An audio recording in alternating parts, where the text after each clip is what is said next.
দামি মডেলের bike R15 নিয়ে রকি ঢাকা বিশ্ববিদ্যালয়ের ক্যাম্পাসের ভিতর প্রবেশ করে। পরনে তার সাদা কালারের টি শার্ট, কালো কালারের জিন্স প্যান্ট, ডান হাতে ড্রাগনের ট্যাটু করা, চোখে স্টাইলিশ চশমা, গলায় মোটা চেন। টি শার্টের ভিতর দিয়ে সিক্স প্যাক বডিটা ভালোই বোঝা যাচ্ছে। প্রায় অনেক ছেলে মেয়ে চেয়ে আছে রকির দিকে।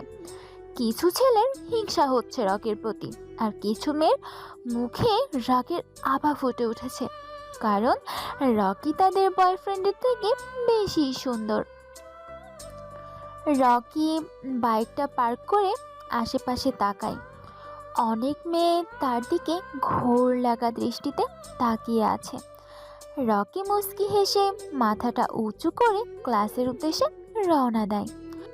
এই ছেলেটা কে? আর ভার্সিটিতে নতুন মনে হচ্ছে। এত স্টাইল করে ভার্সিটিতে আসা কি দরকার? ওর সম্পর্কে আমার সব ডিটেলস চাই। কথাটা বলে থামে নাহিদ। ভার্সিটির সভাপতির ছেলে নাহিদ।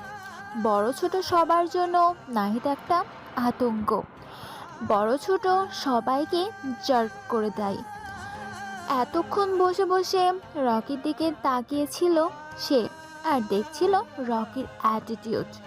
প্রায় সব মেয়েই চেয়ে আছে রকির দিকে, যার জন্য নাহিদ রেগে গিয়ে তার বন্ধুদের কথাটা বলে।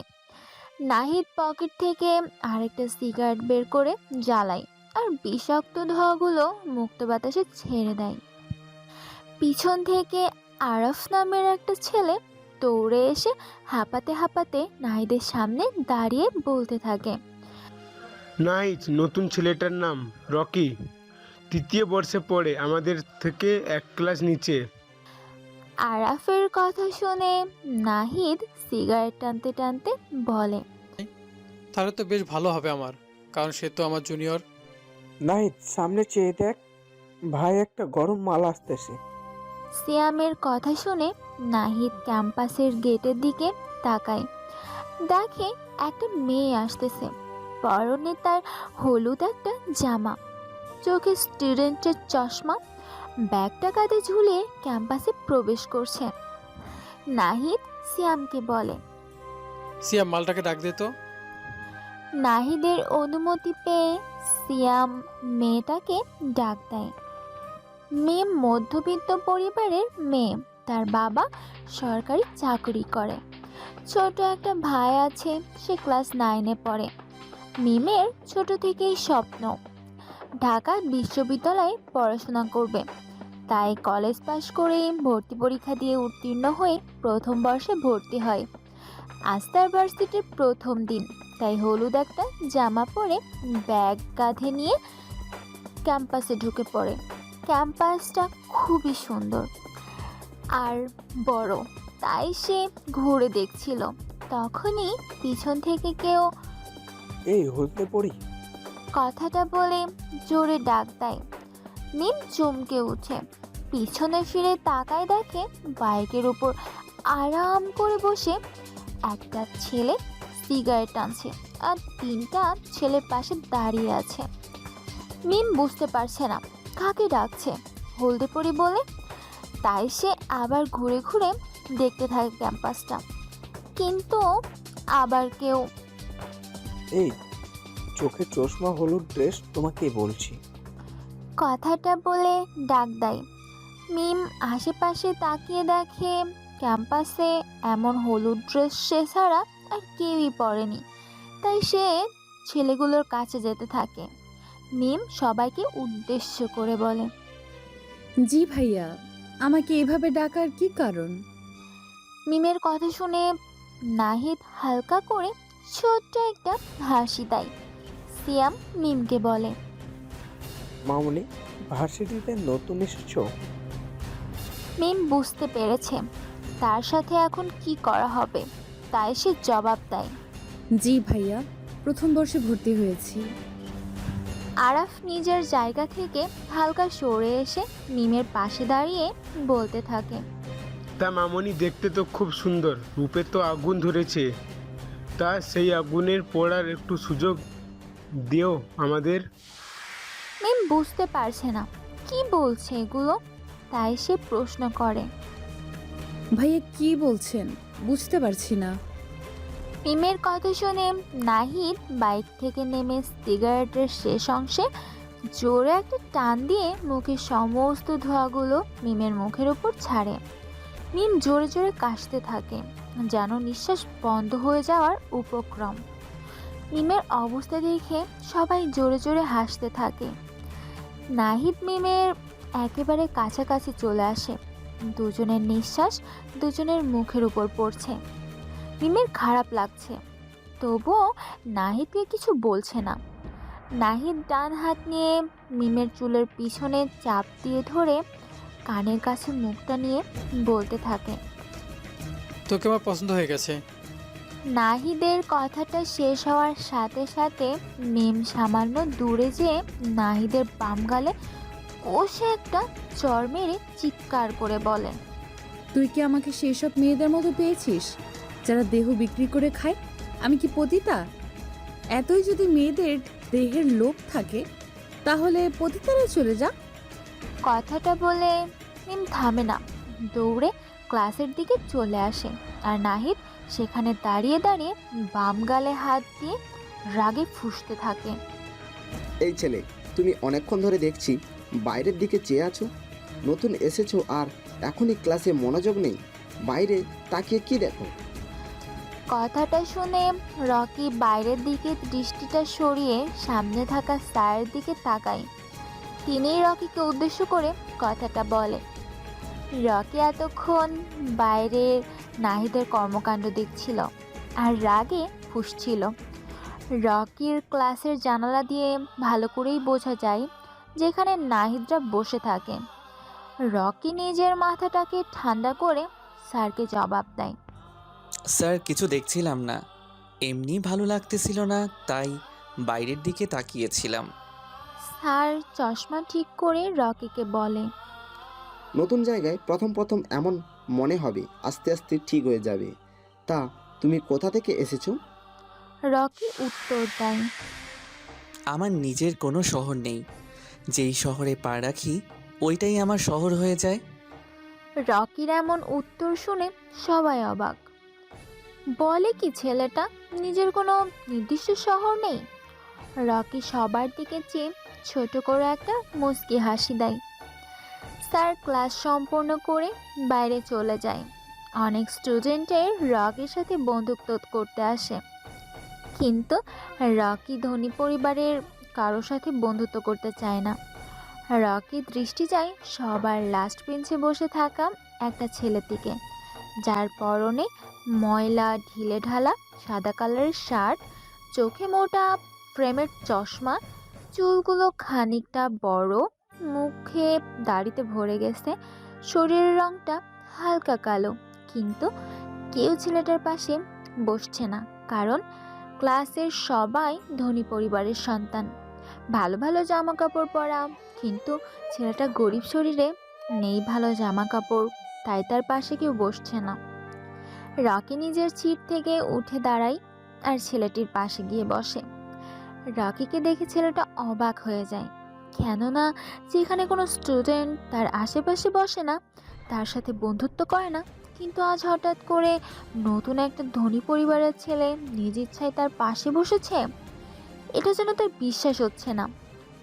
রকি ছেলেটার হালকা উজ্জ্বল মুখটা দেখে মুচকি হেসে ছেলেটাকে বলে, নাম কি তোমার? ছেলেটা মাথা নিচু করে জবাব দেয়, আবির। আমরা কি ফ্রেন্ড হতে পারি? আমি রকি। বলেই হাতটা বাড়িয়ে দেয় আবিরের দিকে। আবির অবাক হয়ে যায়। বলে কি ছেলেটা, গরিব ছোট লোক একটা ছেলের সাথে ওর মতো স্মার্ট ছেলের ফ্রেন্ড হওয়ার হাত বাড়িয়ে দিয়েছে। বুঝতে পারছে না আবির কি করবে, তবুও ভদ্রতার জন্য আবির কাঁপতে কাঁপতে হাতটা রকির সাথে মিলায়। রকি স্মিত হাসে। রকি কখনো ধনীদের পছন্দ করে না, গরিবের প্রতি সে নিজের একটা টান অনুভব করে, তাই সে গরিবের উপর অত্যাচার সহ্য করতে পারে না। রকি আবিরকে নিয়ে ক্লাস থেকে বেরিয়ে আসে। ক্যাম্পাসের আম গাছের নিচে বসে পড়ে। আবির রকির সাথে কথা বলতে কেমন যেন লজ্জা লজ্জা লাগছে। রকি আবিরকে প্রশ্ন করে। আবির, ওইখানে কতগুলো ছেলে বাইকের উপর বসে থাকে, ওরা কারা? জানিস বা চিনিস তুই? আবিরের খুবই পরিচিত ছেলেগুলো, নাহিদ, সিয়াম, আরাফ, সাকিন, যারা ভার্সিটির প্রথম দিন থেকে আবিরকে জাগ দেয়। আবির চায় না নাহিদের কাছে যাতে রকি জাগ খায়, তাই সে সাবধান করার জন্য বলে। বাইকের উপর আরাম করে যে বসে থাকে ওর নাম নাহিদ। এই ভার্সিটির সভাপতির ছেলে খুবই খারাপ, ছোট বড় সবার জন্য একটা আতঙ্ক, কারণ সে প্রতিদিন কারো না কারোর সাথে র্যাগিং করে। আর পাশে যারা থাকে সবাই তার বন্ধু, বড়লোক ঘরের সন্তান, তাই ক্ষমতার জোরে এগুলো করে। তুই নাহিদের কাছ থেকে দূরে দূরে থাকবি। রকি হাসতে থাকে আবিরের কথা শুনে আর বলতে থাকে। আবির, তুই হয়তো জানিস না আমি কে, আমার ক্ষমতা কতটুকু, তাই ওই নাহিদকে ভয় পাওয়ার কিছু নেই। হতে পারে আমার পরিচয় পেলে আমার সাথে এমন করবে না। আমি দেখি সে আমার সাথে কি করতে পারে। আবির সন্দেহের দৃষ্টিতে তাকিয়ে থাকে রকির দিকে। সে বুঝতে পারছে না রকির কি এমন ক্ষমতা আছে যার কারণে সে নাহিদকে ভয় পাচ্ছে না। তাই সে প্রশ্ন করে ফেলে। রকি, তোর কি এমন ক্ষমতা যার জন্য তুই নাহিদকে ভয় পাচ্ছিস না? রকির কাছে আবিরের করা প্রশ্নটা ভালো লাগে, কিন্তু রকি এখনই তার পরিচয় কাউকে দিতে চায় না, তাই আবিরকে বলে। আবির, তুই কি মিস্টার কিংকে চিনিস? আবির মাথা নাড়ায়, যার মানে সে এমকেকে চেনে। জানিসই তো তার কি ক্ষমতা আছে। আমার একটা বড় ভাই আছে যে এমকের সাথে কাজ করে। এখন যদি নাহিদ আমার সাথে খারাপ কিছু করে, তাহলে বড় ভাইকে বললে সে এসে নাহিদকে যা করার তাই করবে। তবে আমি দেখতে চাই সে আমার সাথে কিছু করে কিনা। রকির কথা শুনে আবিরের কেমন যেন বুকের ভিতর প্রশান্তির বাতাস বয়ে যায়, যেন অনেক দিনের কিছু আশা পূরণ হতে যাচ্ছে। আচ্ছা রকি, তুই তো কত ধনী পরিবারের সন্তান, কিন্তু তুই নিজে স্মার্ট হয়ে কেন একটা বস্তির গরিব ছেলের সাথে ফ্রেন্ডশিপ করলি? তুই চাইলেও তো কত ধনী ছেলে মেয়েদের সাথে বন্ধুত্ব করতে পারতি, কিন্তু তা করিসটি কেন? রকি নিজের চোখ জোড়া বন্ধ করে সামনে ভেসে ওঠে তার মায়ের রক্তাক্ত দেহটার কথা। সে দীর্ঘ নিঃশ্বাস ফেলে আবিরকে জবাব দেয়। জানিস, আমিও তোর মতো কোনো এক সময় গরিব বস্তিতে থাকতাম, কিন্তু সময়ের সাথে সব বদলে আমার জীবনটা উচ্চ শিখরে পৌঁছে গেছে। আমার মার নিষেধ ধনী পরিবারের সন্তানের সাথে যেন চলাফেরা না, কি আর এমনিতেই আমার এই বিলাসিতার জীবন ভালো লাগে না। তাই মূলত আমি তোর সাথে বন্ধুত্ব করেছি, এই আর কি, আর কি না। রকির এরকম উত্তরে রকির প্রতি আবিরের শ্রদ্ধা বৃদ্ধি পায়। আবির আবারও রকিকে প্রশ্ন করে। আচ্ছা রকি, তখন যে স্যার তোকে জিজ্ঞেস করেছিল তুই কোন শহর থেকে এসেছিস, তখন এমন রহস্যময় উত্তর দিচ্ছিস কেন, সেটা বল। রকি মুচকি হেসে জবাব দেয়। আমি রহস্যময় ছেলে হতে পারি, কিন্তু সব জায়গায় রহস্যময় কথা বলি না। আমার ওই কথার মানে চাইলেই স্যার বের করতে পারবে। এখন তোকে আর বলতে হবে না, তুই নিজেই আমার কথার উত্তর পেয়ে যাবি। কথাটা বলে রকি বসা থেকে উঠে দাঁড়ায় আর আবিরকে বলে। চল আবির, তোকে বাসা পর্যন্ত ড্রপ করে দিয়ে আসি। আবিরও বসা থেকে উঠে দাঁড়ায় আর রকিকে বলে। ভাই, তুই গরিবের সাথে চলাফেরা করতে পারিস, কিন্তু গরিবের বাড়িতে যেতে পারবি না, কারণ গরিবদের বাসার অবস্থা অনেক খারাপ, যা তুই সহ্য করতে পারবি না। রকি মুচকি হাসে। চোখটা বন্ধ করলে ছোটবেলার কিছু দৃশ্য তার চোখের সামনে ভেসে ওঠে। রকি আবিরের পিঠে হালকা বাড়ি দেয়, পকেট থেকে বাইকের চাবিটা বের করে হাতে ঝাঁকাতে ঝাঁকাতে বাইকের কাছে যায়। রকি বাইকটা জোরে টান দিয়ে আবিরের সামনে এনে থামায়, হাতের ইশারায় বাইকে উঠতে বলে আবিরকে। আবির কিছু একটা ভেবে বাইকের পিছনে উঠে বসে। ভার্সিটির অনেকের কাছে এটা যেন সহ্য হচ্ছে না।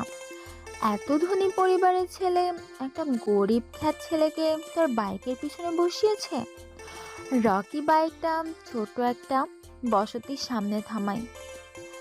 আবির বাইক থেকে নেমে রকিকে বলে, ভদ্রতার জন্য বললাম বাসায় আসার জন্য, কিন্তু ব্যাচেলার মানুষ একা থাকি, আমার বাসার পরিবেশ ভালো না, তাই বাসায় আসার জন্য বললাম না, কিছু মনে করিস না।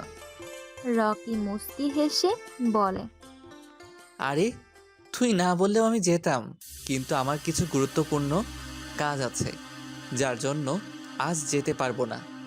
অন্য আরেক দিন অবশ্যই যাব, তুই না করলেও। আবিরের ঠোঁটের কোণে হাসির রেখা ফুটিয়ে রকিকে বিদায় জানায় আর ভাবতে থাকে রকির সম্পর্কে। হঠাৎ কোথা থেকে যেন আবিরের কাছে উদয় হলো এক অচেনা আগন্তুক, আর এসেই ভাইয়ের মতো বন্ধুর হাত বাড়িয়ে দেয়। রকি, আমি পরের বার এমপি নির্বাচন করতে চাই, তুই এটার ব্যবস্থা করে দিবি।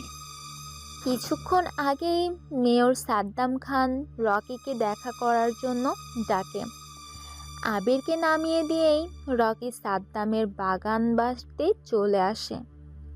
দুজন দুজনের সামনাসামনি বসে, কারোর মুখে কোনো কথা নেই। সাদ্দাম জানে রকি ঠান্ডা মাথার খেলোয়াড়, তাই সে নিজ থেকে রকিকে উদ্দেশ্য করে কথাটা বলে। রকি কিছুই বলে না, পকেট থেকে সিগারেটের প্যাকেটটা বের করে একটা সিগারেট চালায় আর বিষাক্ত ধোঁয়াগুলো নাক দিয়ে ছাড়তে থাকে।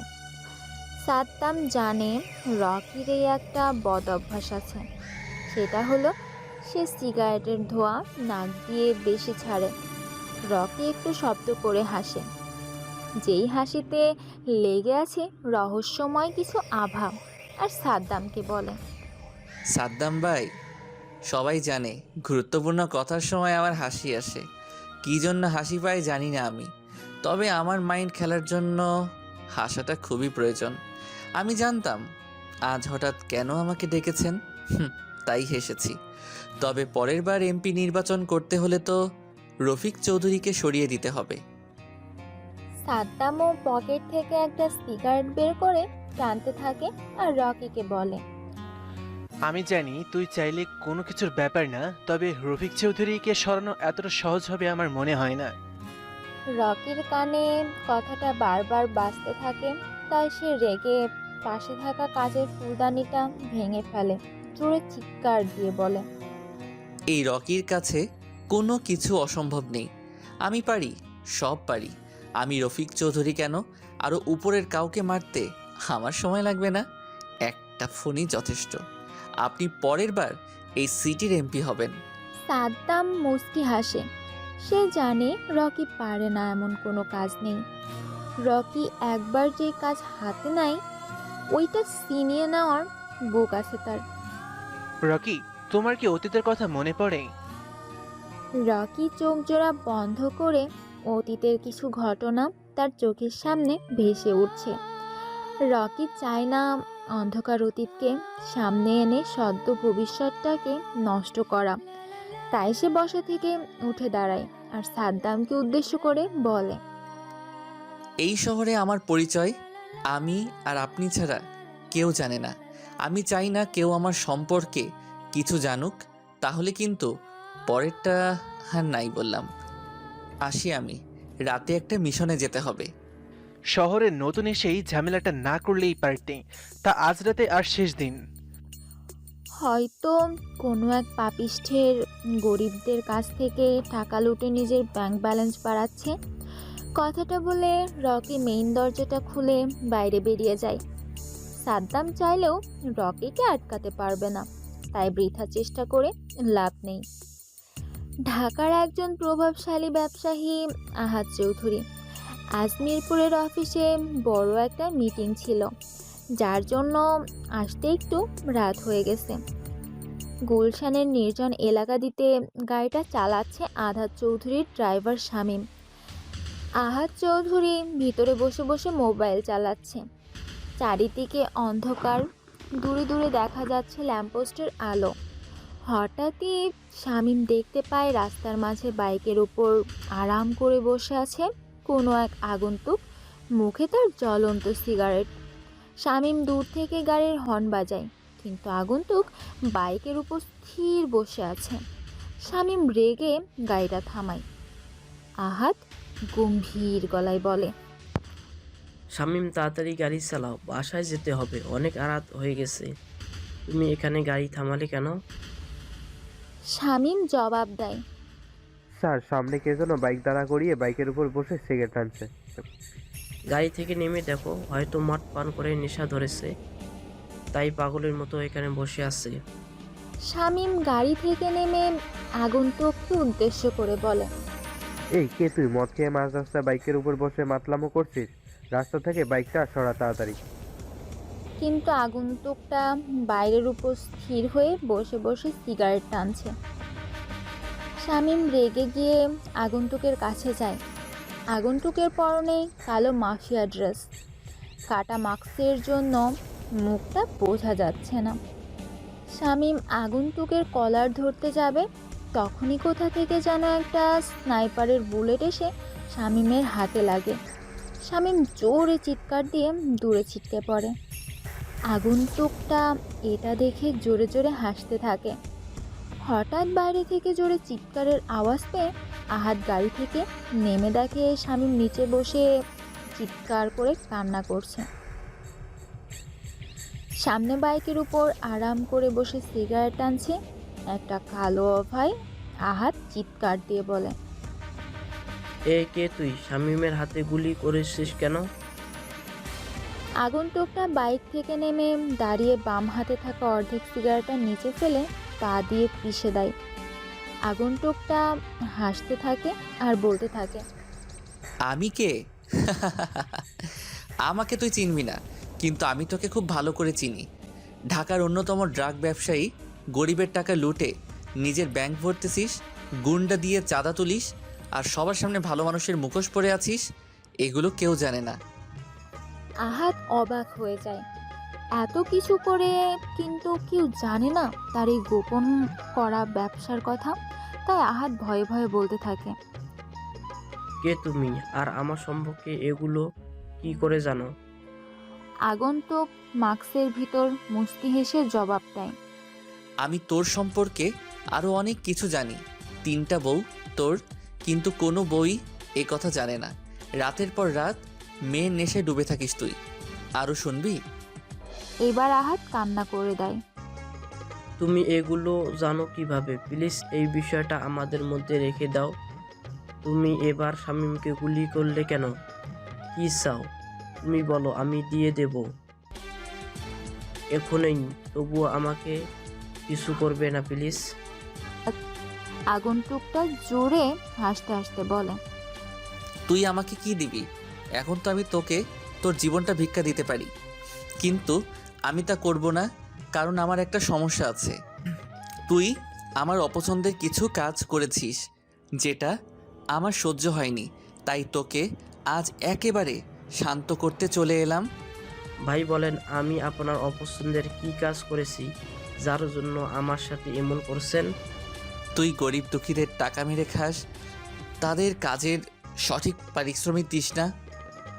ভাই এখন থেকে সব সঠিকভাবে দেব, আমাকে ছেড়ে দেন প্লিজ। ভাই আপনাকে কত দিতে হবে বলেন, আমি দিয়ে দেব, তবুও আমাকে প্যারানে মারবেন না প্লিজ। মনে আছে কিছু মাস আগের কথা? তোর একটা বিল্ডিং তৈরি করতে যে 50 জন শ্রমিক মারা গেছে, কিন্তু তুই একটা মৃত শ্রমিকের পরিবারকে 10,000 টাকা করে দিয়েছিস। সেই গরিব শ্রমিকের জীবনের মূল্য কি 10,000 টাকা? বল আমাকে।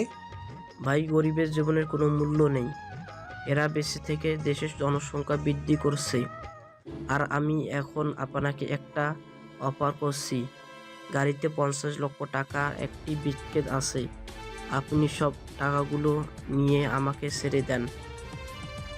কথাটা শুনে আগন্তুকটা পিছন থেকে একটা ধারালো ছুরি বের করে আহাদের দিকে এগিয়ে যায়। আগন্তুকের কাণ্ডে আহাদ ভয় পেয়ে পিছিয়ে যায়, কিন্তু আগন্তুকটা আহাদের ডান হাত থেকে আহাতের ডান হাতটা ধরে কেটে ফেলে। হালকা চাঁদের আলো দূর থেকে ল্যাম্পপোস্টের আলোয় স্পষ্ট বোঝা যাচ্ছে। তাজা রক্তগুলো পিচ ঢালা রাস্তায় পড়ে যাচ্ছে। কুনুই আর কবজির মাঝ বরাবর থেকে কাটা হয়েছে হাতটা। কাটা অংশটুকু রাস্তায় পড়ে আছে। আহাদ ব্যথায় জোরে জোরে চিৎকার করে কান্না করছে। আগন্তুকটা জোরে জোরে হাসতে হাসতে বলে, তোর কি মনে হয় আমি মাটি দিয়ে তৈরি না? আমি পাথর দিয়ে তৈরি। হতে পারে মাটির তৈরি কিছু মানুষ আজ কাগজের তৈরি টাকার কাছে বিক্রি হয়ে যাচ্ছে, কিন্তু আমি তেমন না।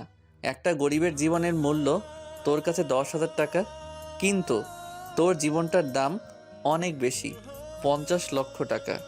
গরিব মানুষ পৃথিবীতে থাকা মানে পৃথিবীর জনসংখ্যা বৃদ্ধি পাওয়া। আরে ওদের মতো গরিব বেঁচে না থাকলে তোর মতো ধনীদের নিজের কাজে নিজে করে খেতে হতো। আমি যেই ডিসিশন একবার নিয়ে নেই সেটা ভাঙার ক্ষমতা কারো নেই। আহাতের ভয় আর ব্যথায় গলা শুকিয়ে গেছে। এখন যদি পানি পান করতে করতে পারত তাহলে একটু শান্তি পেত। আহাদ এখন নিজের মৃত্যু যেন নিজের সামনে দেখতে পাচ্ছে। সে কাঁপা কাঁপা গলায় বলতে থাকে, ভাই, আমাকে একটা সুযোগ দেন। আমি আর কখনো এমন করব না। আমাকে আমার জীবনটা ভিক্ষা দেন, প্লিজ প্লিজ। সুযোগ? এই রকি কাউকে দ্বিতীয়বার চান্স দেয় না। তোর সময় চলে এসেছে। বলেই ধারালো ছুরিটা দিয়ে লম্বা করে বকের পাশে একটা আচার দেয়। আহাতের মুখ দিয়ে রক্ত বের হয়ে যায়, রাস্তায় পড়ে থাকে। আগন্তুক ছুরিটা দিয়ে আবারও আহাতের পেটের মাঝ বরাবর ঢুকিয়ে দেয়।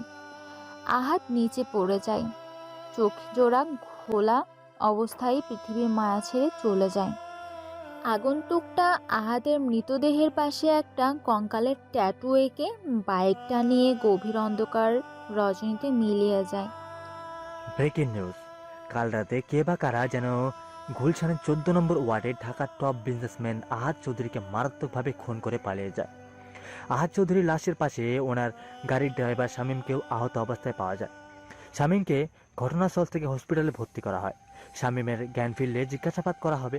আহাদ চৌধুরীর লাশটা ময়নাতদন্তের জন্য পাঠানো হয়েছে। এখনও কোনো ক্লু পাওয়া যায়নি খুন সম্পর্কে। আজ এই পর্যন্ত। এতক্ষণ আমাদের সাথে থাকার জন্য ধন্যবাদ। শহরের সব জায়গায় খবরটা ছড়িয়ে পড়েছে। আবির ভার্সিটিতে আসার সময় একটা দোকানে দাঁড়িয়ে চা খাচ্ছিল আর টিভিতে সংবাদটা দেখছিল। সংবাদ দেখে তার শরীরের লোম দাঁড়িয়ে যায়।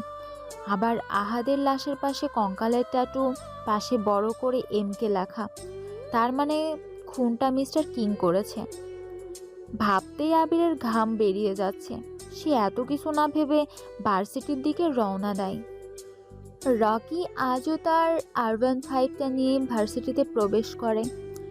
বাইকটা পার্ক করে ক্লাসরুমের দিকে আসবে, তখনই কোথা থেকে একটা মেয়ে এসে রকিকে জড়িয়ে ধরে।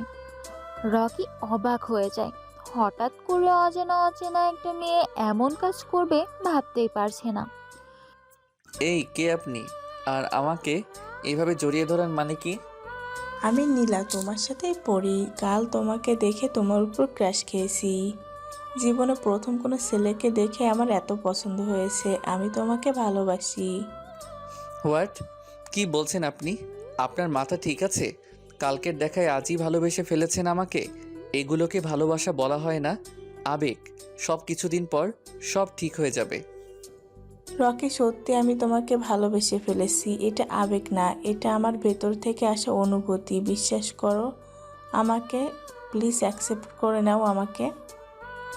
দেখেন নীলা, আপনাকে আমি আজ প্রথম দেখেছি, আর আজই ভালোবাসি বলে দিব এটা সম্ভব না। ভালোবাসার প্রধান অস্ত্র হলো মন। দুইটা মন মিল থাকলে ভালোবাসা হয়, কিন্তু আমি এখনও আপনার প্রতি কিছু ফিল করতে পারছি না, তাই এটাকে বোকামি ছাড়া আর কিছুই বলবো না আমি। আচ্ছা, সময় নাও, কিন্তু বেশি সময় আমি তোমাকে দিতে পারবো না। আরেকটা কথা, তুমি এখন আমার জিনিস। কোনো মেয়ের দিকে চোখ তুলে তাকাবে না, বুঝতে পারছো আমার কথা? রকি বিরক্ত বোধ করছে নীলার সাথে কথা বলতে। মেয়েটা বেশি কথা বলে, যা রকির একটুও ভালো লাগে না। তাই মাথাটা নাড়িয়ে ক্লাসের দিকে চলে আসে। ক্লাসে এসেই চোখ যায় পিছনের সিটে আবিরের সাথে কিছু ছেলে মজা করছে, আর আবির মাথাটা নিচু করে সব সহ্য করছে। রকির জন্য এটা সহ্য হয় না, তাই রেগে সেখানে যে বলতে থাকে, এখানে কি হচ্ছে? সবাই আবিরের সাথে এমন করছো কেন? পিছন থেকে রকির গলার আওয়াজ পেয়ে সবাই পিছনে ফিরে তাকায়, দেখে রকি রাগী মুডে দাঁড়িয়ে আছে। ছেলেগুলোর মধ্যে থেকে ইয়াসিন নামের ছেলেটা হাসতে হাসতে বলে, সবাই দেখ, আবিরের বড়লোক বন্ধু চলে এসেছে। শালা যে কি করেছে কে জানে, যার জন্য রকির মতো ধনী একটা ছেলে খ্যাতটার সাথে বন্ধুত্ব করেছে। এই ছেলে, মুখ সামলে কথা বলো। আবির প্রথমে এসে আমার সাথে বন্ধুত্ব করেনি, বরং আমি আগে যে বন্ধুত্বের হাত বাড়িয়ে দিয়েছি। তোমাদের যা বলার আমাকে বলো। আবিরকে এগুলো বলছো কেন? রকির কথা শুনে সবাই অবাক। রকি ছেলেটা বলে কি এত ধনী হয়েও গরিব ছেলের সাথে নিজ ইচ্ছায় বন্ধুত্ব করছে? ছেলেগুলো সেখানে আর দাঁড়ায় না, চলে আসে নিজ নিজ সিটে। রকি যে আবিরের পাশে বসে। আবির মাথাটা উঁচু করে রকিকে বলে, রকি, আমার জন্য তোকে অনেক কথা শুনতে হবে। এর চেয়ে ভালো হবে তুই আমার সাথে আর বন্ধুত্ব রাখ না। আবিরের কথা শুনে রকি মুচকি হেসে বলে, বন্ধুত্ব যখন করেছি সেটা ধরে রাখার শক্তি আমার আছে। কথাই আছে না যে পিছু লোকে কিছু বলে, ঠিক তেমনি অনেকে অনেক কিছু বলবে, কিন্তু তোকে থামা যাবে না। তাহলে তুই উচ্চ শিক্ষরে পৌঁছাতে পারবি। আচ্ছা আবির, তুই আমাদের ক্লাসের নীলা নামের মেয়েটাকে চিনিস? ভালো করে চিনি।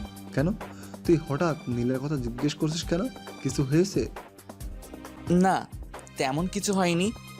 ক্লাসে আসার আগে আমাকে প্রপোজ করেছে, কিন্তু আমি সময় নিয়েছি। বলতে পারিস বিরক্ত লাগে মেয়েটাকে। এখন নীলার সম্পর্কে তুই যা জানিস আমাকে বল। ন্যায় দিয়ে ছোট বোন নীলা খুবই রাগী একটা মেয়ে। আমাকে একদমই সহ্য করতে পারে না। গরিবদের দু চোখে দেখতেই পারে না। বড় লোকের মেয়ে ভাবে একটু বেশি দেখায়। ভালো না মেয়েটা আমার কাছে মনে হয়। এবার তুই ভেবে দেখ, সম্পর্ক করবি নাকি করবি না। আমার কাছেও মেয়েটা ভালো মনে হয়নি। আবার সামনে আসলে না করে দিব, আর আমি ভালো মেয়ে না পেলে এইসবে জড়াবো না। আবির কিছু বলতে যাবে, এর আগে ক্লাসে স্যার চলে আসে। সবাই স্যারকে সম্মান জানায়। স্যার ক্লাস করাতে করাতে একসময় স্যার রকিকে প্রশ্ন করে, এই নতুন ছেলে রকি, তুমি দাঁড়াও। রকি বসা থেকে উঠে দাঁড়ায় আর বলে, জি স্যার। স্যার এমন একটা প্রশ্ন করে যা শুনে রকি মুচকি হেসে জবাব দিতে শুরু করে, আচ্ছা রকি, তুমি তো নতুন, তাহলে তোমাকে সহজ একটা প্রশ্ন জিজ্ঞেস করি। অনেকেই বলে ধনীরা নাকি গরিবের হক মেরে খায়। এই সম্পর্কে তোমার কি মতামত? তুমি নিজে থেকে ব্যাখ্যা করো। রকি স্যারের প্রশ্ন শুনে মুচকি হাসে, কারণ প্রশ্নের উত্তরটা তার জানা আছে, তাই সে বলতে থাকে, স্যার, সব ধনী লোক যে গরিবের কাছ থেকে তার হক মেরে খায় এটা আমি বলবো না। কারণ মানুষের মধ্যে ভালো খারাপ আছেই। হয়তো কিছু লোক মনে করে গরিবের হক মেরে নিজে আরও ধনী হয়ে যাবে, আবার কিছু লোক নিজের সম্পদ কমানোর জন্য গরিব দুঃখীদের দান করে দেয়। এই শহরে এমন অনেক প্রভাবশালী লোক আছে যারা গরিবের হক মেরে খায়, কিন্তু দেখা গেছে কিছুদিন পরই সে কোনো কঠিন রোগে আক্রান্ত হয়ে মারা যাচ্ছে। আমি জানি না কেন ধনীরা গরিবদের সাথে এমন করে, তবে আমার জীবনের একটা বড় লক্ষ্য এই গরিব দুঃখীদের জন্য কিছু একটা করে যাওয়া। স্যার, আমার অবস্থানটা যতই দূরে বা বড় হোক না কেন, গরিবের সাথে কেমন যেন একটা আত্মার সম্পর্কে প্রকাশ পায় আমার মাঝে। আমি এখানে কারো প্রিয় হওয়ার জন্য মিথ্যে মিথ্যে কথা বা উদ্দেশ্য করিনি। যতটুকু পেরেছি নিজ থেকে উপস্থাপন করেছি। ধন্যবাদ। রকি, তুমি ঠিক বলেছ। আমাদের সবারই উচিত গরিবদের জন্য নিজের সাহায্যের হাত বাড়িয়ে দেওয়ার। রকি অনুমতি নিয়ে নিজের সিটে বসে ক্লাস সম্পূর্ণ করে। ক্লাস শেষ করে বাইরে বেরিয়ে যায় আবির আর রকি। আজ প্রচণ্ড গরম পড়েছে। গ্রীষ্মের দুপুর, সূর্য মাথার উপরে সোজা কিরণ দিচ্ছে। রকি আর আবির আম গাছটার নিচে যেয়ে বসে আছে। কারো মুখে কোনো কথা নেই। পিনপিন নীরবতা বিরাজ করছে দুজনের মধ্যে। নীরবতা ভেঙে প্রথমে রকি বলা শুরু করে। কিরে আবির, চুপ করে আছিস কেন? মন খারাপ নাকি? না রে, বসে বসে তোর কথা চিন্তা করছি। রকি অবাক হয়ে বলে। আমার কথা আবার কি চিন্তা করছিস? আবির মুস্কি হাসি দিয়ে বলে। তুই একজন ধনী পরিবারের ছেলে হয়ে গরিবের প্রতি তোর কত ভালো ভালো ধারণা, কিন্তু কিছু ধনী ছেলে মেয়ে আছে যারা গরিবদের জন্য সহ্য করতে পারে না। তুই তাদের তুলনায় কত আলাদা, এটা চিন্তা করছিলাম।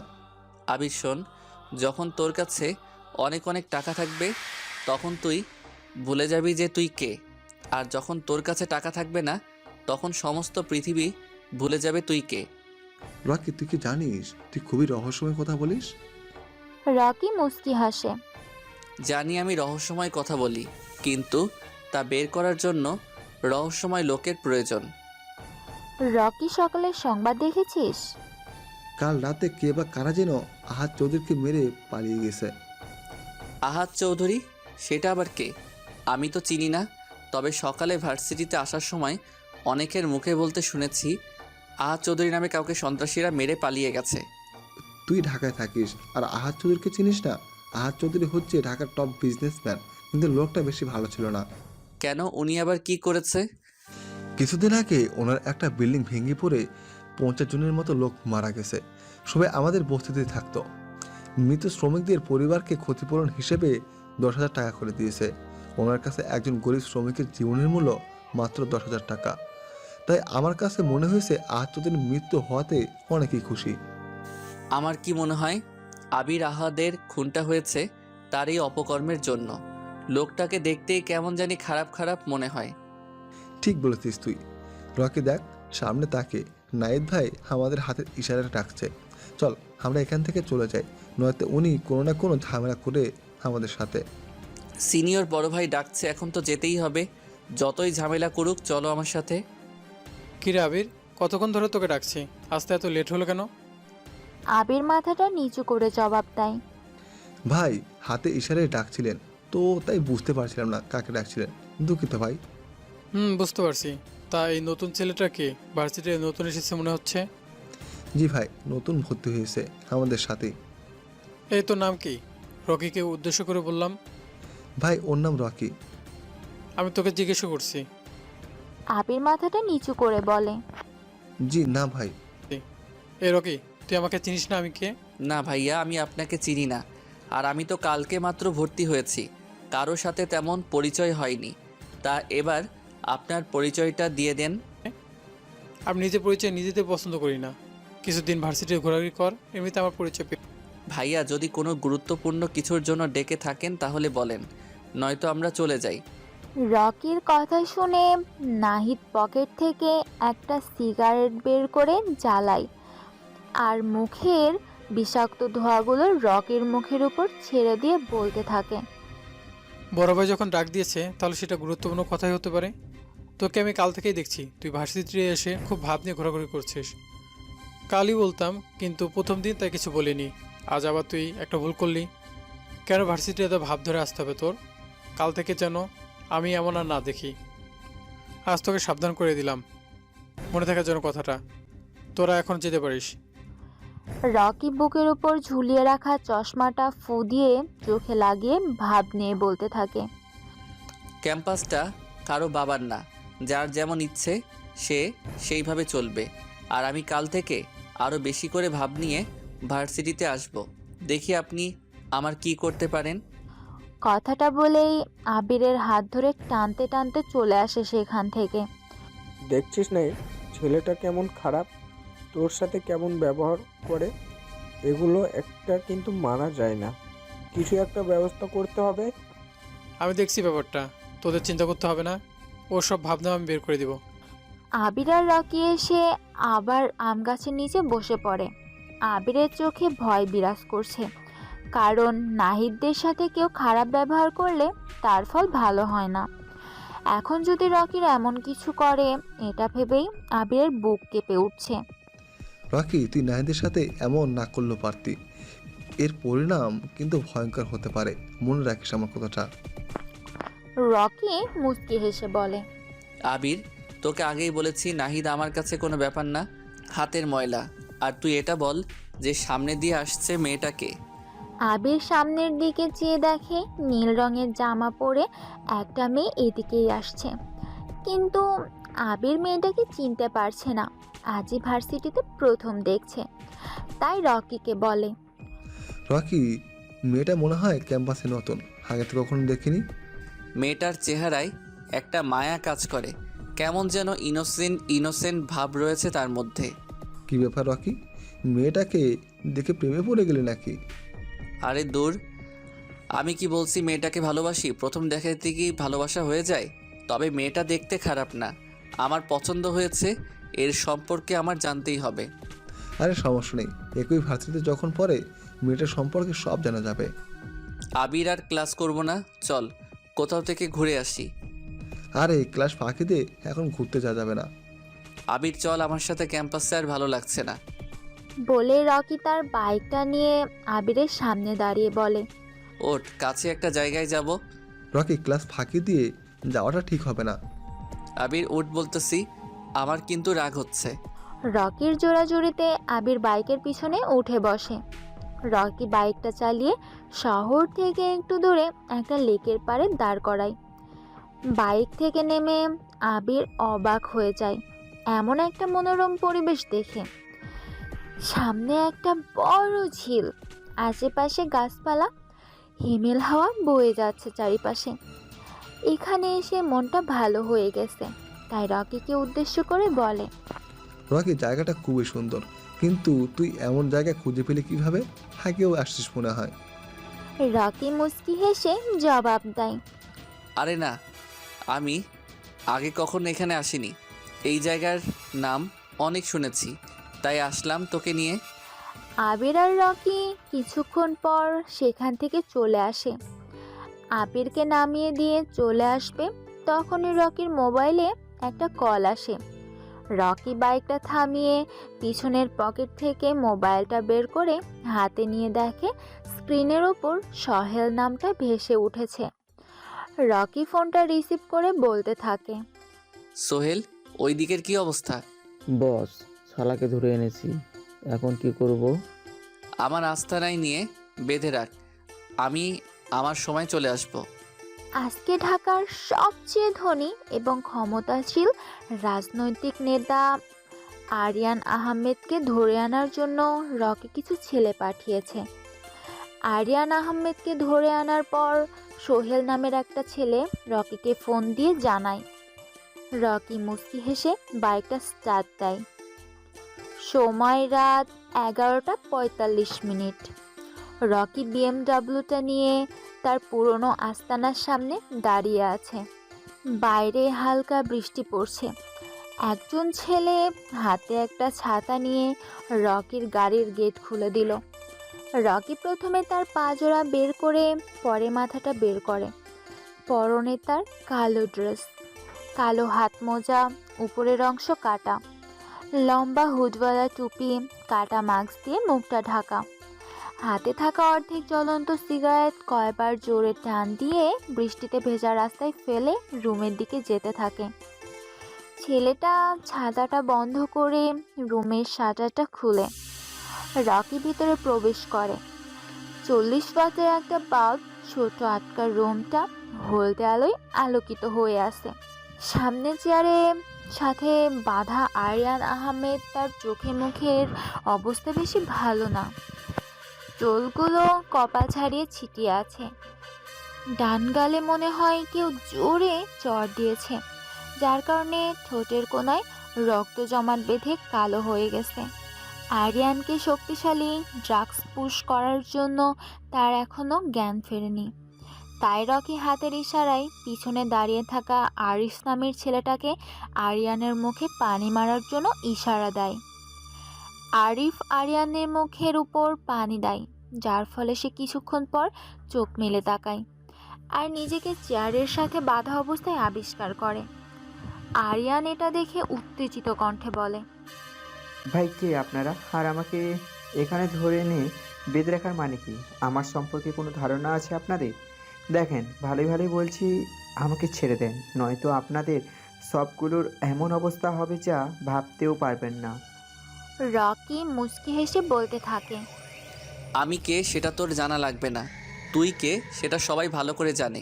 কিন্তু কি বলতো, আমার জগতে সবাই আমাকে ভয় পায় আর আমার কথা শোনে এবং মানে।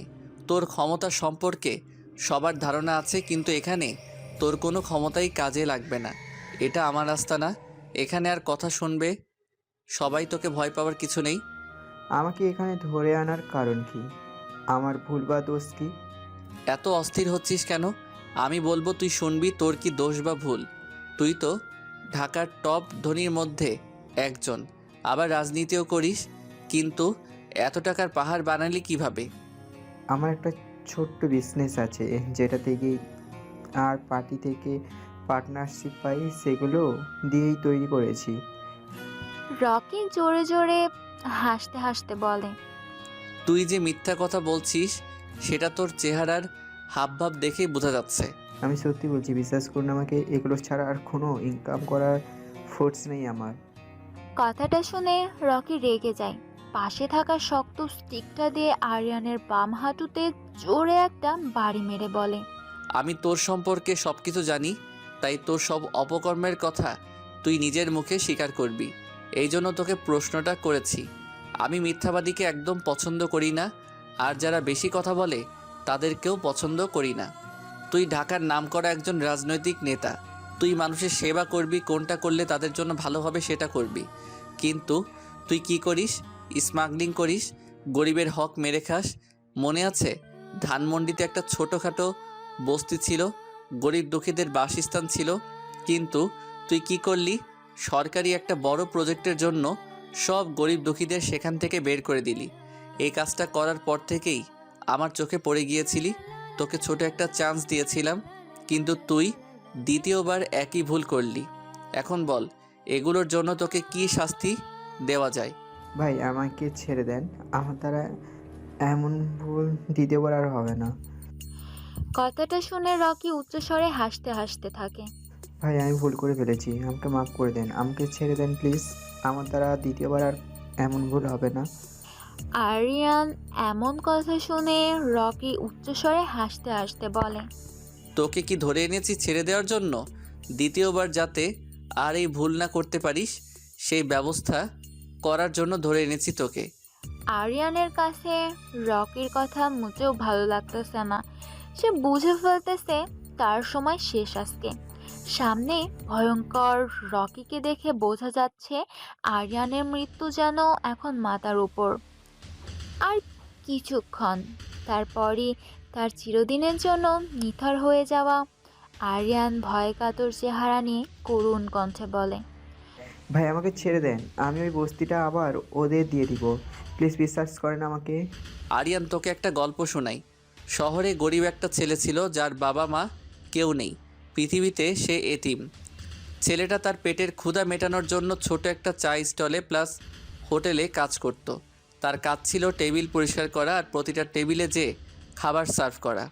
কিন্তু হঠাৎ করে একদিন ছেলেটা কাস্টমারকে পানি দিতে যেয়ে কারোর সাথে ধাক্কা খেলে হাতের গ্লাসটা সেই লোকটার উপর পড়ে। গ্লাসের পুরো পানিটা লোকটা শার্টের উপরে পড়ার কারণে সে ছেলেটাকে কষে 3টা চট দেয় আর খারাপ ভাষা বলে গালি দিতে থাকে। মৃত মা বাবাকে গালি দেওয়ায় ছেলেটা তা সহ্য করতে না পেরে নিচে পড়ে থাকা ভাঙা অর্ধেক গ্লাসটা দিয়ে লোকটার গলায় চালিয়ে দেয়। দোকানের মালিক ভয় পেয়ে যায় এটা দেখে, তাই সে পুলিশকে ফোন দিয়ে ছোট ছেলেটাকে ধরিয়ে দেয়। কথাগুলো বলে থামে রকি।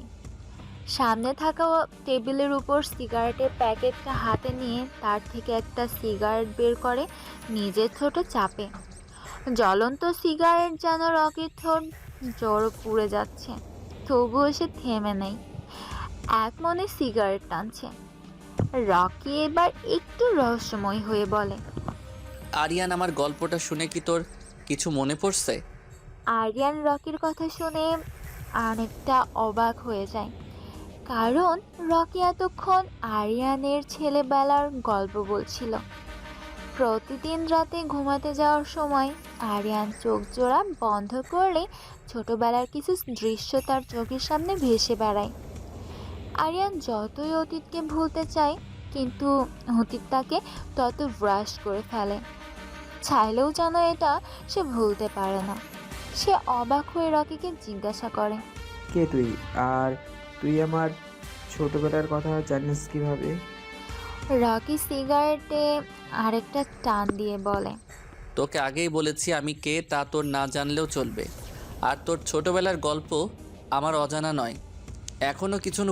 এখনো কিছু ঘটনা বাকি আছে, শুনতে থাক। ছেলেটার বয়স কম থাকায় তার শাস্তি কম হয়। দীর্ঘ 14 বছর পর ছেলেটা জেল থেকে ছাড়া পায়, চলে আসে পুরনো সেই বস্তিতে, যেখানে সে ছোট থেকে বড় হয়েছে। বস্তির সবাই ছেলেটাকে মুন্না নামে চিনত। এলাকায় ছোটোখাটো মাস্তানি করত, কিন্তু একদিন ভাগ্য তার সহায় হয়। এলাকার সবচেয়ে ধনী ব্যক্তির বাড়িতে সে আর তার কিছু বন্ধু মিলে ডাকাতি করে। এভাবে তারা একটা গ্যাং তৈরি করে ফেলে, যার লিডার হয়ে যায় মুন্না ভাই। কিছু বড় বড় রাজনৈতিক নেতার সাথে ঘোরাঘুরি করে রাজনীতিতে ঢুকে যায়। আস্তে আস্তে রাজনীতি করতে করতে ভালো পজিশনে পৌঁছে যায়। জনগণ তাকে আরিয়ান আহমেদ নামে চিনতে থাকে। আর এখন সে একজন ধনী এবং ক্ষমতাশালী রাজনৈতিক নেতা, আরিয়ান আহমেদ। তুই আমাদের সম্পর্কে এত কিছু জানলি কিভাবে? আমি চাই তুই সাধারণ কেউ না, কিন্তু তুই আমার সাথে এমন করে কি পাবি? তোর যত টাকা লাগে আমি দিব, তবু আমাকে এখান থেকে মুক্তি দে। থাক না কিছু কথা অজানা। মানুষ জাতিটাই এমন, সারা জীবন সফল জীবনযাপন করে মৃত্যুর সময় আফসোস করে মারা যায়। তোর ভুল একটাই, তুই গরিব দুঃখীদের প্রতি অবিচার আর অত্যাচার করিস। তোর অনেক টাকা হয়ে গেছে। অর্থ মানুষকে পিশাচ করে তোলে, আবার অর্থই মানুষকে মহৎ করে তোলে। আবার তুই তোর নামটা ভালো জায়গায় নিয়ে গেলি না। এখন তোর জীবন বাঁচাতে তোর টাকা ক্ষমতা কোনোটাই কাজে আসবে না। দয়া করে আমাকে ছেড়ে দে। আমি এখন থেকেই গরিব দুঃখীদের প্রতি অবিচার আর অত্যাচার করব না। আমি কাউকে দ্বিতীয়বার সুযোগ দেই না। আর পৃথিবীতে খারাপ মানুষ রেখে লাভ নেই।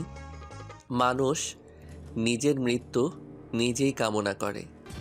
কথাটা বলে রকি পিছন থেকে একটা পিস্তল ডান হাতে নিয়ে নাড়াচাড়া করে বলে, এই পিস্তলে 5টা বুলেট আছে, সবগুলোই তোর কপালে করব। আরিয়ান চেয়ারের সাথে হেলান দিয়ে বসে আছে। চরম অসহায়তা ফুটে উঠেছে তার চেহারার চাহনিতে। আরিয়ান বিশ্বাসই করতে পারছে না যে আজ তার এই পৃথিবীতে শেষ দিন। মাথাটা নিচু করে হাত দুটোর দিকে তাকায়। এই দুইটা হাত দিয়ে কতই না মানুষকে হত্যা করেছে সে। আরিয়ার মৃত্যুর কথা বারবার জপছে। জীবনের এই শেষ বেলায় সে নিজের অপরাধ নিয়েও চিন্তিত।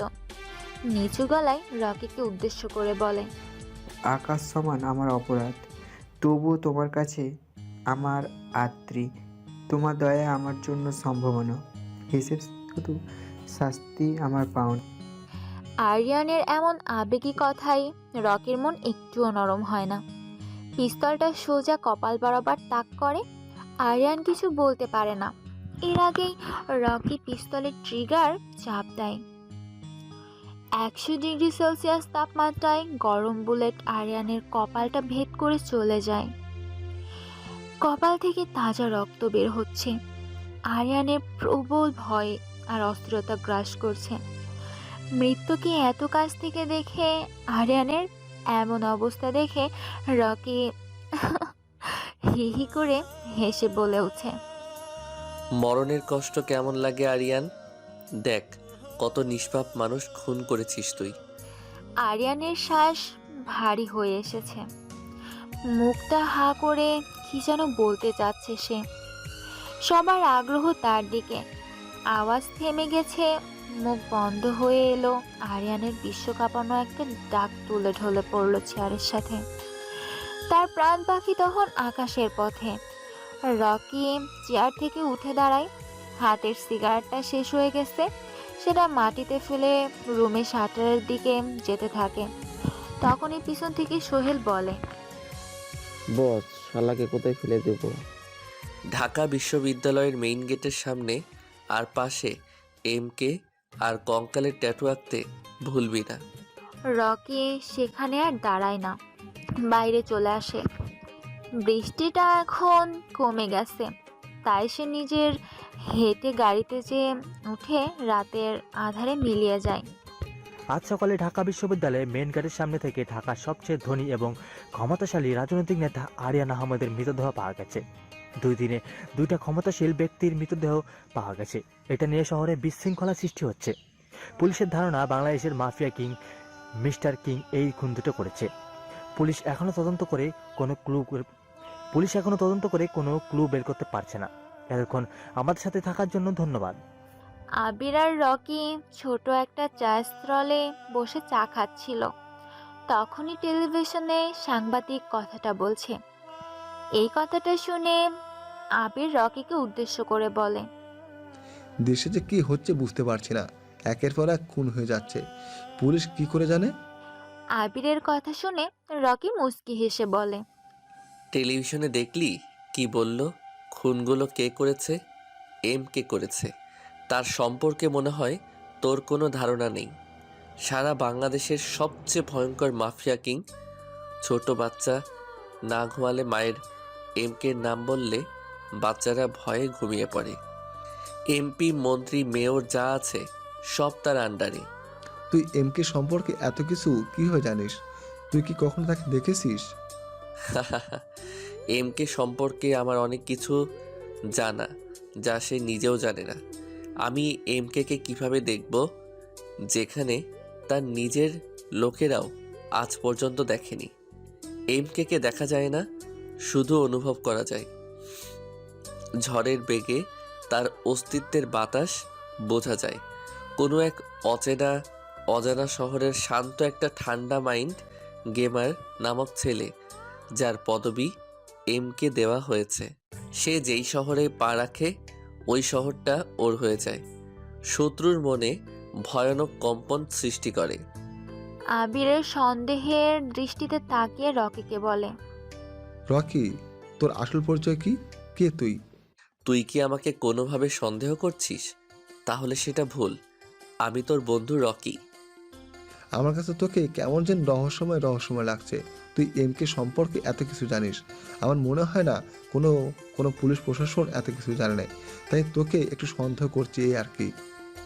আমাকে আবার কী রকম রহস্যময় লাগে? আমি সবসময় এই রকম করে কথা বলতে পছন্দ করি। আর MK সম্পর্কে এত কিছু জানি আমার এক বড় ভাইয়ের কাছ থেকে। আমাকে সন্দেহ করার কোনো মানেই হয় না। রকি, সামনে তাকিয়ে দেখ, নাহিদরা হাতে স্টিক নিয়ে আমাদের দিকে আসছে। চল এখান থেকে চলে যাই। আবিরের কথা শুনে রকি পাশে তাকিয়ে দেখে নাহিদ, আরাফ, সিয়াম আরও 3টা ছেলে, সবার হাতে মোটা স্টিক। রকি পকেট থেকে মোবাইলটা বের করে কাকে যেন একটা মেসেজ পাঠায়। আবিরের দিকে চেয়ে দেখে আবির ভয় পেয়ে আছে। রকি আবিরের পিঠে হালকা বাড়ি দিয়ে বলে, আমরা এখান থেকে কোথাও যাব না, এখানে বসে থাকবো। তুই কি পাগল হয়ে গেছিস? আমরা এখানে বসে থাকলে আমাদের কি করে বুঝতে পারছিস? চল এখান থেকে। আবিররা আর সেখান থেকে যেতে পারে না। এর আগেই নাহিদের ছেলেপেলেরা চলে আসে। নাহিদ তার ডান হাতের স্টিকটা নিয়ে বাম হাতে আস্তে বাড়ি দিতে দিতে বলে, কিরে, পালিয়ে যাওয়ার ব্যবস্থা করছিলি নাকি? পালিয়ে যাব কেন? আবির হালকা ভয় পাচ্ছিল, তাই আমাকে চলে যাওয়ার জন্য বলছিল। আবি দেখ, ও ভয় পাচ্ছিল, কিন্তু তুই ভয় পাচ্ছিলি তাই না আমাদের দেখে? রকি মুচকি হেসে বলে, তোমাদের ভয় পাওয়ার কি আছে? যার জন্য ভয় পাবো। কালকে তো খুব ভাব নিয়ে বলে গিয়েছিলি আমার কথা শুনবি না। আজ এর উপযুক্ত শাস্তি দিব তোকে আমি। দেখব বড় বড় কথা কোথায় যায়। এত 4-5টা ছেলে নিয়ে আমাকে মারার জন্য চলে এসেছো? হি হি হি হি। এরা আমাকে মারবে, হাসি পাচ্ছে আমার। নাহিদ স্টিকটা দিয়ে রকির বাম পায়ে জোরে একটা বাড়ি মারে। রকি নিচে পড়ে যায়, কিন্তু ব্যথায় কোনো চিৎকার করছে না। চোখ জোড়া বন্ধ করে ব্যথাটা সহ্য করে নেয়। নাহিদ রকির শার্টের কলার ধরে উঠায় মুখের কাছে মুখ নিয়ে বলতে থাকে, কিরে কেমন ব্যথা করছে? একটু চিৎকার কর, আমার মনটা যেন শান্তি পায়। তোকে মারার জন্য আমি একাই যথেষ্ট, কিন্তু ওদের এনেছি আমার ক্ষমতা দেখানোর জন্য। আমি এতটাই দুর্বল না যে তোর মতো ছেলে আমাকে মেরে দিবে। আর কিছুক্ষণ অপেক্ষা কর, আমার ক্ষমতা দেখিয়ে দিব। তোর ক্ষমতা? এই ক্যাম্পাসে শুধু আমার রাজত্ব চলবে, তোর কোনো ক্ষমতা এখানে কাজে লাগবে না। কথাটা বলে নাহিদ আবারও রকির ডান পায়ে বাড়ি মারে। রকি কিছু বলে না, এই ব্যথাটা যেন ওর কাছে কোনো কিছুই না। নাহিদের কাছে রকির এমন নীরব ভঙ্গি ভালো লাগছে না, তাই সে উচ্চস্বরে বলতে থাকে, এই কুত্তার বাচ্চা, তুই চিৎকার করছিস না কেন? তোর শরীর কি দিয়ে তৈরি? এত জোরে জোরে মারছি, তার তোর কোনো প্রতিক্রিয়া নেই। রকি কিছু বলে না, মুচকি হাসে। নাহিদ আবারও রকির শার্টের কলার ধরে উঠিয়ে কিছু বলতে যাবে, তখনই ক্যাম্পাসের গেট দিয়ে 3টা ব্ল্যাক কালারের গাড়ি আর পিছনের 4টা বাইক নিয়ে কিছু ছেলে প্রবেশ করে। প্রথমে গাড়ি থেকে একটা ছেলে নামে, পরনে তার জিন্স জ্যাকেট, মাথায় কালো রুমাল বাঁধা, মুখে জ্বলন্ত সিগারেট। পেছনের গাড়িগুলো থেকে একরকম অনেক ছেলে নেমে রকির কাছে আসতে থাকে। এতক্ষণে ভার্সিটিতে তো অনেক স্টুডেন্ট জমে গেছে। ছেলেগুলোকে দেখে নাহিদ বোকার মতো চেয়ে আছে, আর রকি জোরে জোরে হাসতে থাকে। প্রথম গাড়ি থেকে নামা আরাফাত নামের ছেলেটা এসে পকেট থেকে একটা সিগারেট বের করে, তার থেকে একটা সিগারেট রকির ঠোঁটে দেয়, লাইটার দিয়ে সিগারেটের আগুন লাগায়। রকি সিগারেটটা টানতে থাকে। আম গাছের নিচে পাকা মিনারের উপর আরাম করে বসে। সবাই অবাক হচ্ছে। আবির, কারণ রকির এমন অ্যাটিটিউড দেখে। আশেপাশে থাকা কম বেশি সকল স্টুডেন্ট শক খায় রকির এমন অ্যাটিটিউড দেখে। রকি তার ডান হাতটা আরাফাতের সামনে ধরে। আরাফাত পিছন থেকে একটা .38 পিস্তল বের করে রকির হাতে দেয়, আর সিগারেট টানতে টানতে নাহিদকে উদ্দেশ্য করে বলে, কিরে নাহিদ, অবাক হয়েছিস মনে হয় হঠাৎ করে আমার এমন অ্যাটিটিউড দেখে? আমি চাইনি আজই এই শহরে আমার আসল পরিচয় প্রকাশ পাক, কিন্তু ভাগ্য বলে যে কিছু একটা আছে, সেসব কিছু আজই শেষ করে দিতে চাই। তুই তোর বাবার ক্ষমতা দেখিয়ে মানুষকে ভয় দেখাস, কিন্তু আমি আমার ক্ষমতা নিজে তৈরি করে দেখাই, তাও আবার মানুষের ভালোর জন্য। খারাপ, ধনী আর অহংকার দুটোকে আমি সবচেয়ে বেশি অপছন্দ করি। নিজে খারাপ, কিন্তু যে খারাপ কাজ করে তাকে আমার পছন্দ না। আমি কে তুই হয়তো চিনিস না, MK নাম শুনেছিস কখনো? আমি সেই mafia king, godfather in Bangladesh. রকির কথা শুনে নাহিদ ভয় পেয়ে যায়, আর যে রকির পা জড়িয়ে ধরে বলে, ভাই আমি আপনাকে চিনতে পারিনি, আমার ভুল হয়ে গিয়েছে, প্লিজ আমাকে ক্ষমা করে দিন। রকি তার জ্বলন্ত সিগারেটটা নাহিদের ডান হাতে চেপে ধরে। নাহিদ ভয়ে ও ব্যথায় জোরে চিৎকার দিয়ে ওঠে। এটা দেখে রকির ঠোঁটের কোণে হাসির ঝলক রেখা বলতে থাকে, কিরে, কেমন লাগে জ্বলন্ত আগুনের ছ্যাঁকা? আমাকে মারা এত সহজ না। আমি তোকে আজ মারবো না, কারণ মশা মেরে হাত কালো করার কোনো প্রশ্নই আসে না। 2টা স্টিক আর 5-6টা ছেলে নিয়ে বখাটেদের মতো মাস্তানি করা যায়, কিন্তু মাফিয়া কিং হওয়া যায় না। মাফিয়া কিং হতে হলে বখাটে নয়, মাইন্ড গেম খেলতে হবে। মাফিয়া জগৎটাই এমন হয়, মরো নয়তো শত্রুকে মারো। এখানে যে যত বেশি ভালো করে মাইন্ড গেম খেলতে পারবে, সে ততক্ষণ বেঁচে থাকতে পারবে। নাহিদ, তুই আমাকে চিনবি কিভাবে? আমি তো কখনো নিজের আসল পরিচয় নিয়ে মানুষের সামনে আসি না।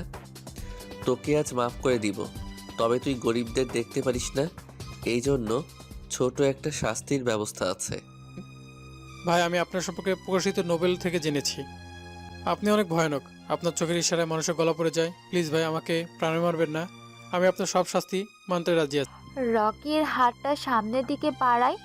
একটা ছেলে রকির হাতে স্টিকটা দেয়। রকি স্টিকটা হাতে নিয়ে নিচে পড়ে থাকা নাহিদের ডান পায়ে একটা জোরে বাড়ি মারে। নাহিদ জোরে চিৎকার করে, কিন্তু নাহিদকে বাঁচাতে কেউ সামনে আসে না। রকি হাসতে হাসতে বলে, কিরে, স্টিকের বাড়ি কেমন লাগে? ভাই আমাকে মারবেন না, আমার অনেক বড় ভুল হয়ে গেছে। আমার দ্বারা এমন ভুল আর কখনো হবে না। আমাকে ছেড়ে দিন প্লিজ, আমি কারোর সাথে এমন আর করবো না। রকি নাহিদকে আর কিছু না বলে আবিরের কাছে যেয়ে বলে। আবির, তুই এমন ভয় পেয়ে আছিস কেন? আবির ভয়কাতর চেহারা নিয়ে করুণ কণ্ঠে বলে। ভাই, আমি আপনাকে চিনতে পারিনি। আপনার সাথে না বুঝে কত কিছু বলে ফেলেছি, আমাকে মাফ করুন প্লিজ। আবির, তুই আমার বন্ধু। ভার্সিটিতে এসে প্রথম তোর সাথেই বন্ধুত্ব করেছি। তোর মধ্যে ভালো গুণ রয়েছে যা ভার্সিটির কারো মধ্যে নেই। আমার আসল পরিচয়টা আরও আগেই তোকে বলতাম, কিন্তু কোনো এক অজানা কারণে সেটা আর বলা হয়নি। আজ আমাকে যেতে হবে, তোর সাথে আবার দেখা হবে। রকি কথাটা বলে ব্ল্যাক কালারের গাড়িতে যেয়ে বসে। ক্যাম্পাসের কম বেশি সবারই রকির প্রতি ভয় সৃষ্টি হয়েছে। রকি গাড়িটা স্টার্ট দেয়, মোবাইলে একটা কল আসে। মোবাইলের স্ক্রিনে স্পষ্ট বোঝা যাচ্ছে সাদ্দাম। রকি মুচকি হেসে মোবাইলটা কানে লাগায়। ফোনের ওই পাশ থেকে সাদ্দাম গম্ভীর গলায় বলতে থাকে। রকি, আজকে তুমি আমার সাথে দেখা করবে, সেটাও আবার রাতে। রকি একটু ভাবে যে সাদ্দাম তো কখনো ফোন দিয়ে দেখা করার জন্য ডাকে না, তাহলে আজ কি হলো। রকি সাদ্দামকে জিজ্ঞাসা করে।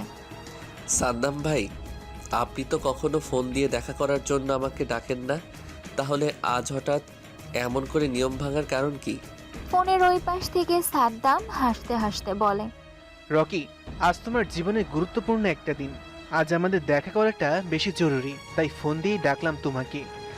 রকি হালকা অবাক হয়, কারণ সাদ্দাম আজ রহস্যময় কথা বলছে যা রকি নিজেও ব্যাখ্যা করতে পারছে না। তাই সে জিজ্ঞেস করে। সাদ্দাম ভাই, আজ আপনি এমন রহস্যময় কথা বলছেন কেন? জীবনের গুরুত্বপূর্ণ দিন মানে বুঝতে পারছি না। সব সময় দেখে আসছি তুমি রহস্যময় কথা বলো, যার ব্যাখ্যা আমি নিজেও করতে পারি না। আজ না হয় আমি রহস্যময় কথা বললাম, তুমি তার ব্যাখ্যা বের করে চলে আসো। কোথায় দেখা করতে হবে? সেই আগের জায়গায়, যেখানে থাকবে না কোনো তৃতীয় ব্যক্তির আগমন। কথা হবে তোমার আর আমার। চলে আসো, তোমার জন্য সারপ্রাইজ আছে যা তুমি কখনো কল্পনাও করতে পারবে না। রকি কিছু বলতে যাবে, এর আগেই সাদ্দাম ওই পাশ থেকে ফোনটা কেটে দেয়। রকি বুঝতে পারছে না আজ তার সাথে কি হতে চলেছে, তাই সে গাড়ির স্টিয়ারিংয়ের দিকে মন দেয়। সময়টা রাত 11:30। রকি তার ব্ল্যাক কালারের R15.V3টা নিয়ে সাদ্দামের দেওয়া জায়গায় যাচ্ছে। শহর থেকে খানিকটা দূরে জায়গাটা। রাস্তার অবস্থা বেশি একটা ভালো না। রকির বাইকের আলোয় স্পষ্ট বোঝা যাচ্ছে কিছু গাড়ি এখান থেকে গিয়েছে। গাড়ির চাকার ছাপ এখনো স্পষ্ট বোঝা যাচ্ছে। রকি দেখতে পারছে কিছু দূরে কয়েকটা গাড়ি দাঁড়িয়ে আছে।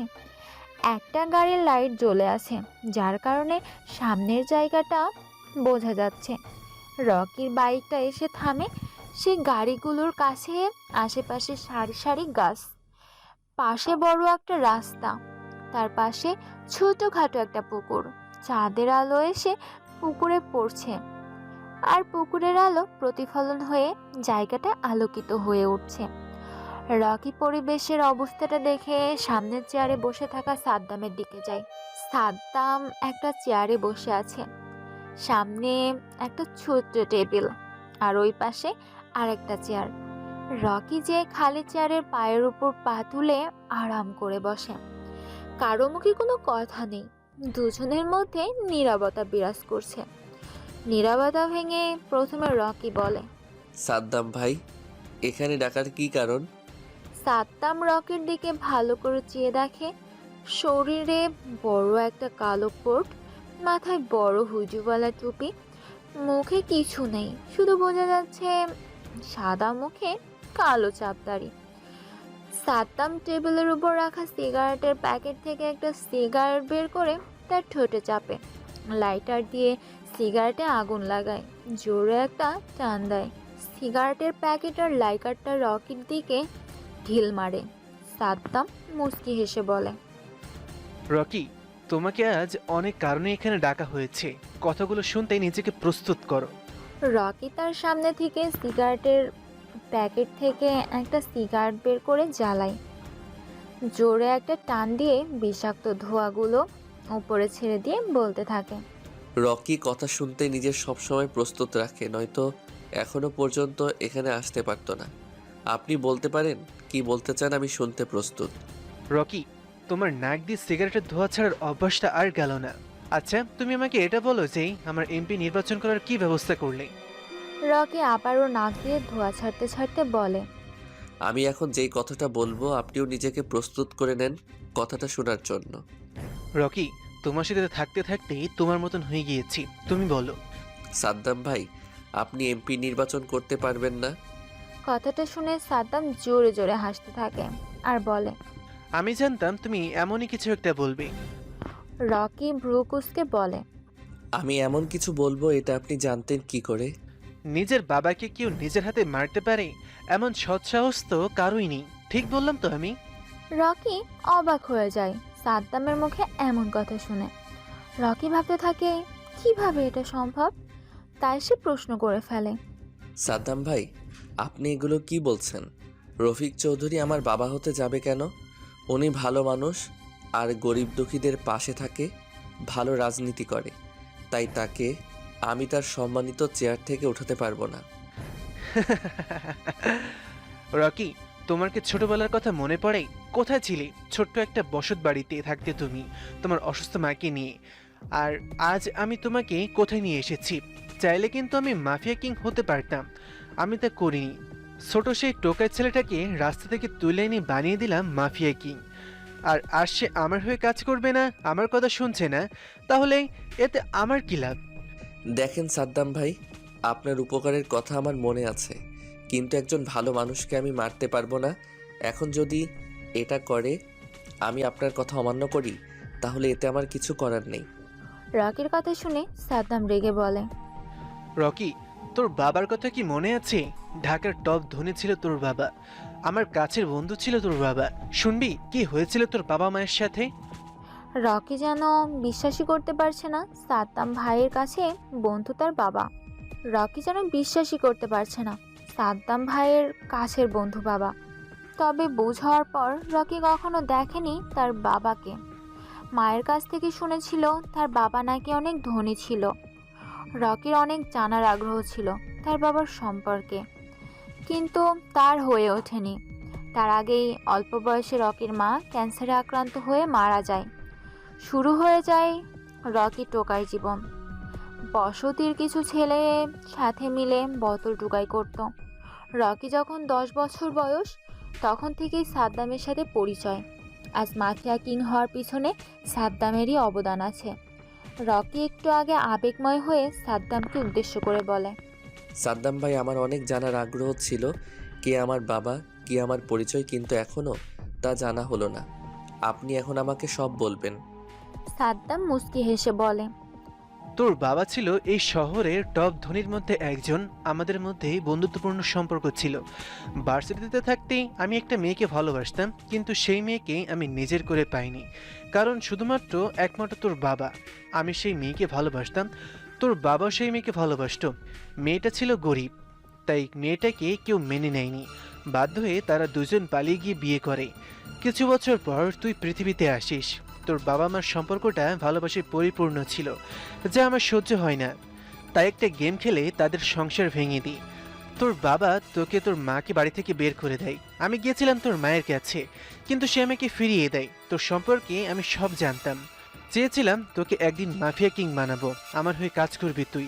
তোকে দিয়েই তোর বাবাকে মারতে চেয়েছিলাম আমি, কিন্তু তুই তাকে মারবি না, তাই আজকে তোকে এখানে ডাকা। রকি এতক্ষণ মন দিয়ে সাদ্দামের কথাগুলো শুনছিল। রকির হাতের সিগারেটটা পুড়ে প্রায় শেষ, তবুও রাগে সে জ্বলন্ত সিগারেটটা হাতে চেপে ধরে আছে। সামনে থেকে সিগারেট পকেট থেকে আর একটা সিগারেট বের করে টানতে থাকে। এভাবে বেশ গম্ভীর গলায় রকিকে বলে, আমার বাবার নাম কি, কি তার পরিচয়? বাবার সম্পর্কে জানার আগ্রহ অনেক।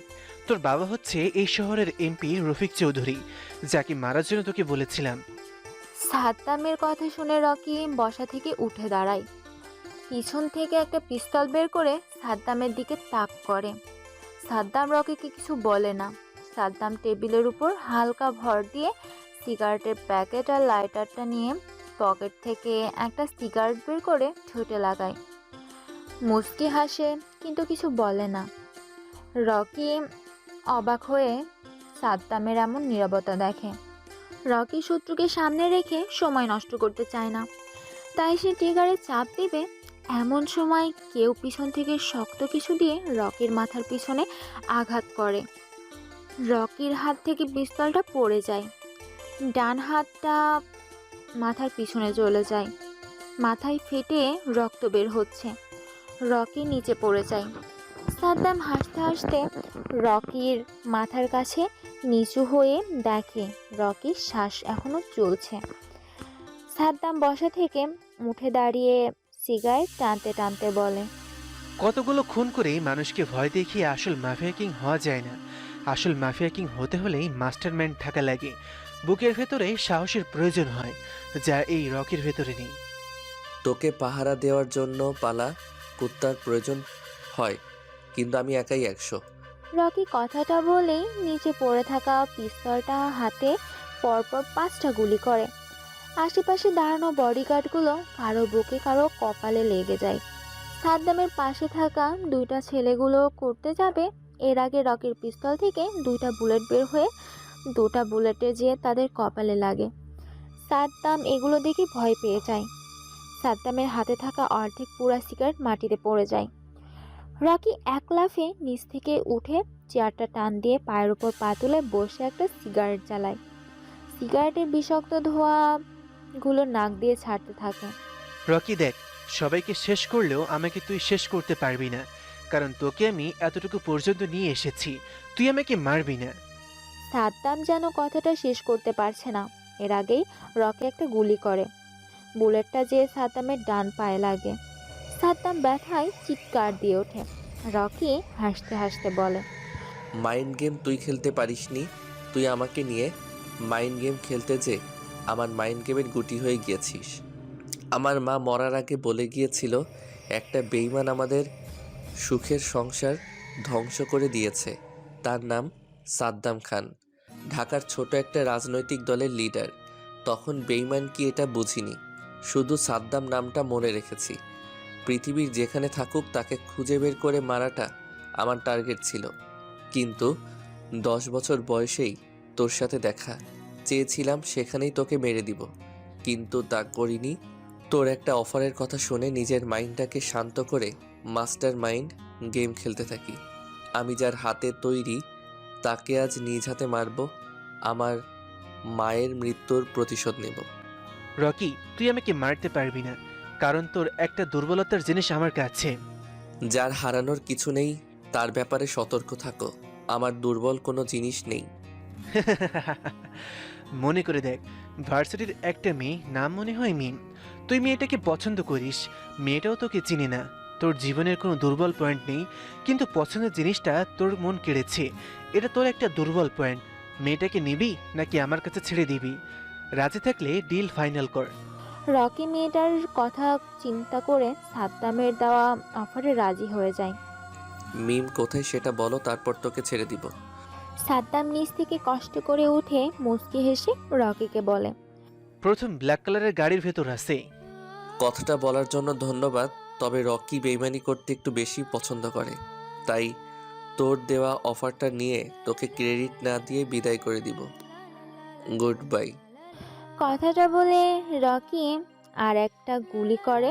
বুলেটটা যে সোজা সাদ্দামের কপাল বরাবর লাগে। সাদ্দাম নিচে পড়ে যায়। কপাল দিয়ে তার রক্ত পড়তে থাকে। পরিবেশটা যেন থমকে আছে। আশেপাশে ঝিঝি পোকার ডাক, হিমেল হাওয়া বয়ে যাচ্ছে। চাঁদের আলোয় রাতটা আরও বেশি মোহনীয় করে তুলছে। রকি ব্ল্যাক কালারের গাড়ির দরজাটা খুলে দেখে ভিতরে মুখ হাত পা বাঁধা অজ্ঞান অবস্থায় পড়ে আছে মিম। মিমকে পাজা কোলে নিয়ে রকি তার বাইকে বসায়।